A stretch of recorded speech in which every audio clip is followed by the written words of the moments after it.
Okay, this is going to be an alternative to lesson, a little different than the book. First thing we're going to do, select the pen tool. Then I'll just zoom in, pan over using the space bar. And I'm going to use the path operations and use combined shapes.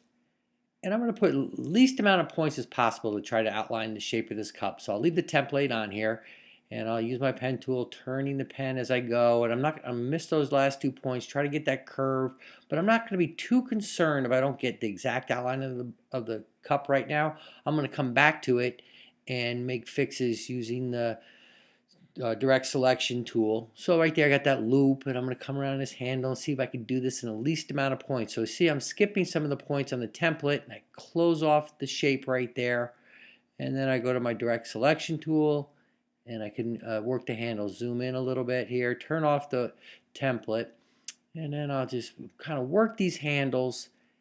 And as I move them, and I'm going to switch over to the convert anchor point tool so I can break the seesaw of the handle. So I just move one side of the handle at a time. These are Bezier handles. I get that curve, and find the least amount of points, you're going to get the smoothest curve. So this bottom part of the cup, just want a nice smooth curve. I do that with 2 points. I'll break the handles. I'll bring this in a little bit, adjust the points. So you're adjusting, moving things around, and you're just trying to follow that contour of the outside of the cup. If you have to add points, you can, underneath where the pen tool is, you can click the add points part of the pen tool and add a point there. Or if you have too many points, you can subtract points. Like I said, it really works the best with the least amount of points to get those smoother curves. That curve there, there's a little bit of a bump down at the bottom of the handle. I'll try to come back and fix. And you hold the space bar to pan around when I'm in tight like this, but just go to adjust it, maybe slide the points over a little, move the handle, you just kind of working it as best you can. It takes a little practice. It could be kind of like watching paint dry to see somebody do this, but the more practice, the more comfortable you'll be with it. I get a nice curve along the bottom here. Pull this out a little bit. Tuck this. Okay, it's looking pretty good. I'm going to come over back to my layers, turn off the image and look at it. It looks good. I'm going to come back to my paths and deselect in this open area, then click back on the path shape. Now those points aren't selected. Oh, I got to go back to my pen tool, and then I'm going to go to path operations and subtract front shape. So now I'm going to draw the interior of this handle. Make that so we have a cut out that hole. So I'll click here, make sure click there, click here. Now it looks like the shape isn't working right when this let go, but it is. So I'll add this other point up at the top, make that curve, and then come around and close off the shape. I get that circle to the right of the pen tool that says I'm closing off the shape. Then I'll work between my direct selection tool and my convert point tool to finish off this shape, and back to the convert point tool, just kind of working again, getting used to working with those Bezier handles. Pull out both of them, then I do one side so I can move one side at a time. Back to my direct selection tool, and you're just working it, trying to get least amount of points, kind of work them, maybe move the points if you have to. Do that. So now I'll go back to the layers. I'll turn off the background. That's what I have. So now I want to fill it. So I'm going to deselect and then select that layer again. And I'm going to come up to the fill, but I need to select my pen tool first. So let me see. I'll come over and select my pen tool. Come back up to the fill at the top, and I'm going to fill that with the black. And then I'm going to go over to my stroke and make it so there's no stroke on there. And so I have the shape filled black. And select off there. And as I pull back, I have this shape. So I'm going to deselect and select again. And now I want to convert this to shape. So I'm going to go to define custom shape. So I can define this cup as a shape, and I'm going to call it the coffee cup. And I got that. I say OK. And then as I go to my my custom shape tool, was located underneath the rectangle tool.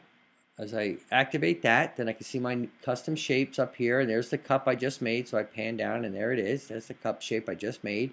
Those are shapes that come with the program, my cup shape. So now I switch back over to my layers, and if I turn my background on, I see that's the shape there, but I don't need to see that shape right now, so I'm going to turn that off.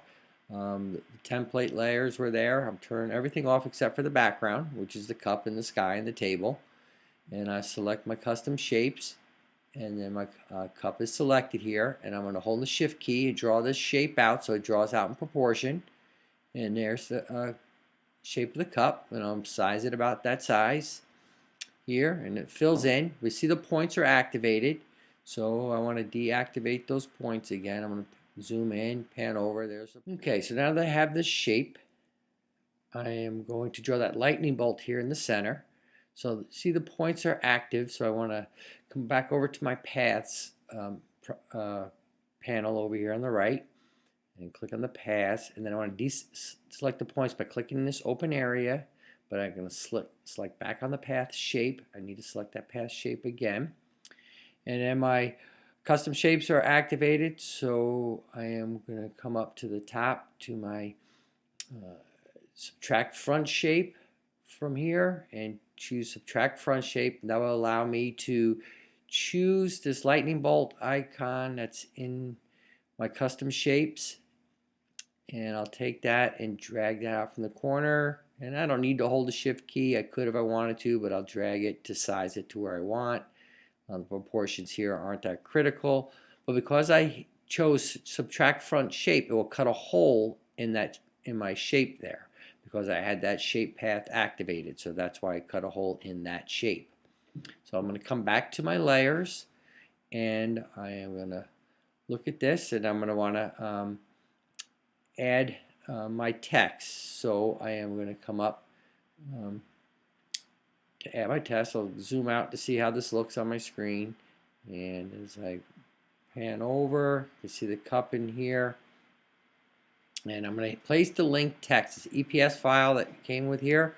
So as I go in here, I'm going to find the logo, type EPS, select that. As I highlight it, place become active. I'll place that in the file. It comes in smaller. I'm going to move it up. It is an EPS file, so I can scale it up. Hold the shift key so it scales in proportion.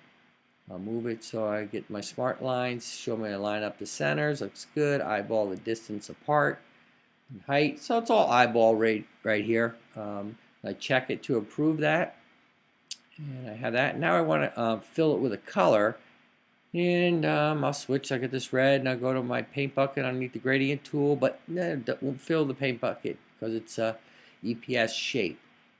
So what I need to do is use an effect to do it. I can double click on the layer, or you click on the effects with that layer highlighted, and I want to do color overlay.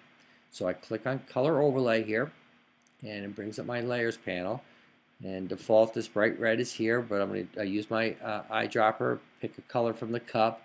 Color kind of matches the cup, a little more of a maroon or burgundy red there, so I got that deeper color red for the cup. And then I'm going to do the bevel and emboss. So I click on the bevel and emboss, and you see, put that on the type there. I click here. Those are I could change the settings, but I'm going to leave it the default settings for now. So I'm going to say OK, accept the color, and now I want to put this effects, the color and the color overlay and the bevel effect, onto the coffee cup shape. And because it's a shape, I need to use that color overlay effect. So let me name this. I'm going to call it my small coffee cup. Maybe number 1, because it's the upper left. You can do those other coffee cups at the bottom later. So now I'm going to copy those effects. So as I select it, I'm going to hold my Alt key or Option key and drag that onto the small coffee cup. So as I drag it on there, the effects are applied, but you have to hold your Alt or Option key as you drag those on there. So now I have those on there, and I got the lesson completed, but they showed those coffee cups down at the bottom.